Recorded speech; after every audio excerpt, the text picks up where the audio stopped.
Fampianarana ndray kosa ao anatin'ny tetikasa antsoina hoe fanabeazana numerika dia tonga anjara ny antsoina hoe tablette teny anivon'ny Foibe Akamason Père Pedro ny ministra ny fampianarana ministra ny fanabeazana Andriamatoa Paul Rabary. Araka izany tanjona lehibe no napetraka amin'ny fanatanterahana sy ny fampidirana ny sehatra numerika ao anatin'izay tontolo ny fanabeazana izay.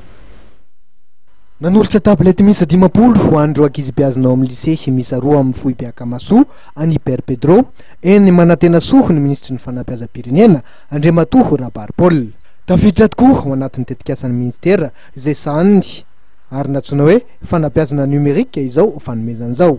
Rehetra amin'ny zanaka malagasy ny tena Madagasikara ka dia zavatra anankiray retina eto ho an'ny lycée anankiroa eto amin'ny Akamaso misy lycée anankiroa eto dia tamin'ny voalohany dia tsy tafiditra tao anatin'ilay lycée 20 mieritrertina hoe bénéficiaire an'ity projet ity zany fa dia misy lycée anankiroa eto nareo mba mifandarina fa dia mitondra an'ity tablette ity. Ity tablette ity ho an'ny lycée izay teny eto aminareo tablette 10 ity dia ahafahantsika fanerasera amin'izao tontolo izao. Napetraka ny ministra ny fanabeazam-pirenena ho fanamby ihany koa ny fampidirana ho mpiasam-panjakana ireo mpanabe ao amin'ny Foibe Akamaso. Io moa zany efa prolongement ny asa teo aloha zany izy io. Ny tena marina efa nandray mpiasam-panjakana tato zany ny ministera fanabeazana teo alohan'ny tondrandray fa satria tsika nahazo an'ilay 10 000 poste dia nampitombona zany ilay quota azo zareo. Efa nandritra fotoana maro nandray tsikelikely 10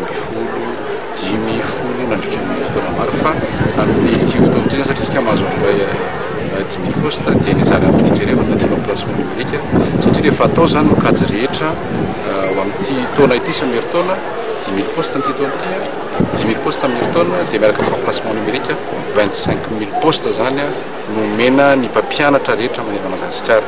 Tafiditra an'izay mpampianatra rehetra manerana Madagasikara zay ny mpampianatra mona sy marena, ny mpampianatra izay mampianatra zanaka ankizy na ankizy migadra moa zany na zanaka migadra eny an-tanimora. Tafiditra anatin'izany koa ny Akamaso zany. Tsy hain'ny Père Pedro no tsy nisaotran'ny ministra ny fanabeazam-pirenena noho izao hetsika ny toto-sain'izao. Afaka misokatra amin'izao tontolo izao tokoa ireo ankizy sahirana noho ny tetikasan'ny ministera. Tamin'ny fomba manetriketrika ny nandraisan'ny ekipa ny Père Pedro ny ministra ny fanabeazam-pirenena sy ny ekipany.